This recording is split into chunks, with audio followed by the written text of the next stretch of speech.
Lads, welcome back to the Kosi Arsenal podcast. My name is Kosi. Welcome back to a brand new video. We have a timeline on Bukayo Saka's injury. It's going to be 4 to 7 weeks. Now, of course, early reports are saying that the injury isn't that bad. But if you're an Arsenal fan, 4 to 7 weeks, that is bad. I mean, we cannot afford to have Saka out for one game. And of course, the game that we, had him out, we beat Crystal Palace 5-1. Is that going to continue? Is that going to be the order of the day? Definitely not. We know how much important, Saka is to Arsenal. We know how good he is, and we know how productive he has been, especially this season, where a couple of players have actually been off form. Odegaard struggling, Rice is struggling, Merino is struggling to adapt, Kai Havertz is struggling as well, and Bukayo Saka has been the guy that has been, getting the goals and getting the assists as well. His numbers are really amazing this season, while Arsenal are struggling as a team. But of course, he did come off that Crystal Palace game earlier on. And Mikel Arteta said in his press conference that he was worried about Bukayo Saka. We are all worried about Bukayo Saka. When he was asked about, the damage, he said, we don't know, but we are worried. He came off, he was, holding his hamstring, and now we are getting information. It's going to be 4 to 7 weeks. Now, to put that into perspective, these are the next games that Arsenal have to play in the next 4 to 7 games. We have Ipswich in there. You expect Arsenal to win that. Then you have the likes of Girona.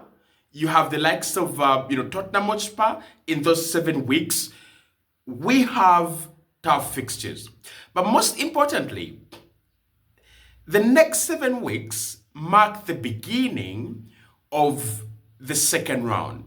And that means that if you're Arsenal, what you want to do is to capitalize on every chance you get. You have to win games. I mean, in the first part of the campaign, I don't know what we have been doing. We have been just giving away points to Fulham, to Everton, to Brighton, to Newcastle.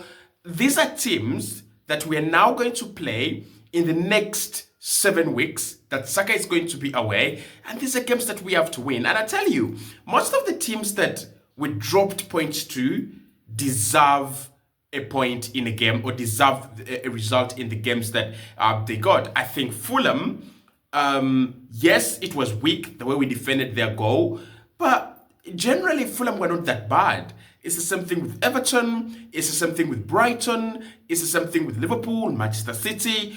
All the points we dropped, the other team, deserved a point or deserved, more than 1 point. And that's what I want to say. At the moment, losing Saka is such a heavy blow. It's a heavy blow to our title plans. It's a heavy blow to our strategy, which is going game by game. Because Saka is that guy that always turns up. At some point in time, at some point in the game, he's gonna turn up. Either with a good corner, either with a good free kick, a good crossing, a shot, a tap-in. He is that guy. And without Saka, I don't know what Arsenal are right now, right? I really, really don't know what we are. But the news is that he's going to be out for 4 to 7 weeks. And during that period of time, there is a lot of football to be played. There is a lot of football to be played. I don't know what we are going to do. But I've already said, and I said it yesterday, it's either Mikel Arteta agrees that at the moment, what we can do is go and get a player in January, or trust Gabriel Jesus. My fear with Gabriel Jesus is that he lacks that consistency a player like Saka has. And of course, he's got the technical ability. There's no question about that. He's got the productivity when he's playing with a smile on his face, just like he is right now. The only question is, can we get consistent numbers from Gabriel Jesus like we get them from Saka? Saka is such an anomaly. He's such a cheat code for us as a team. Like, you look at the Liverpool game, right? Look at the Liverpool game. I want you to look at the first goal Arsenal scored.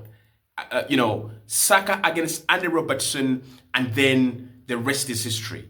The quality of that goal, but the trust that Ben White has to play that ball over the top, to isolate Saka with Robertson, it shows you that the team trusts Saka, and we all do trust Saka actually, right? So I'm really, really skeptical, and I'm really, really concerned about the fact that at the moment, right? At the moment, we are going to go into tough games, tough stadiums without Bukayo Saka, and we will be desperate for points. Mikel Arteta was asked last week about, actually this week, about our title ambitions on Saturday.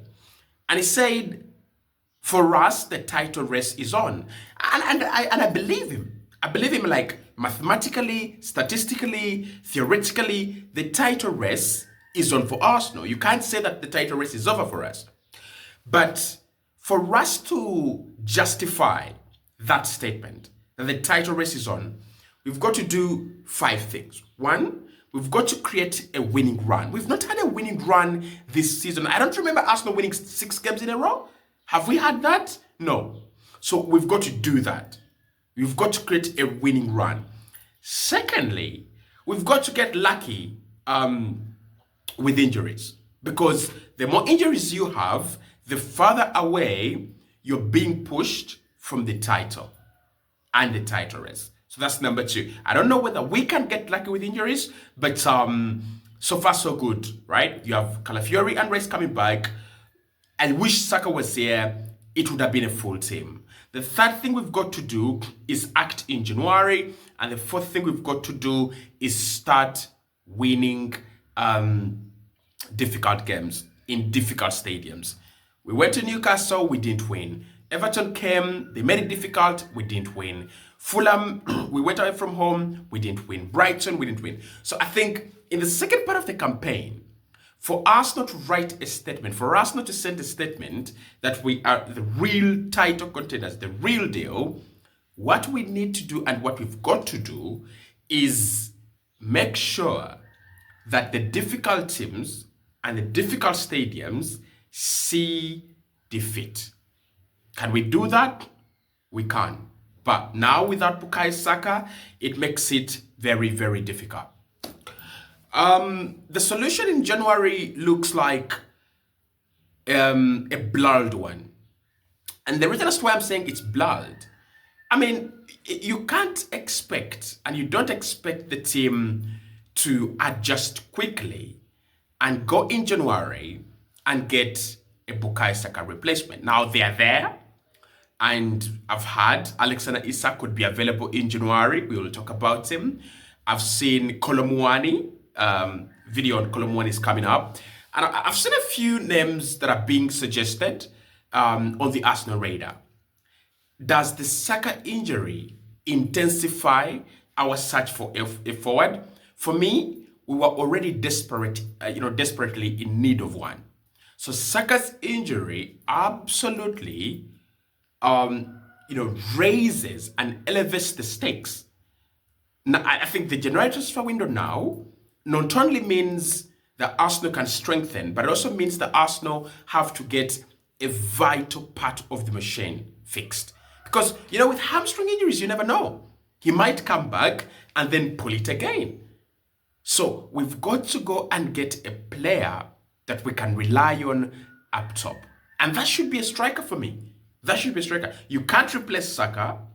I think the left wing is being reserved for Nico Williams, if I'm right. The only option and the only answer right now is to go and get a number 9. Either Mwani or Gyökeres. You get someone that is gettable in January, and then you fix the mess later on. Hit the like button, subscribe to the channel as well, because Saka could be out for 4 to 7 weeks. That is devastating, but that's the earlier report. It could be more or it could be less. Let's wait and see. But with hamstring injuries, anything could happen.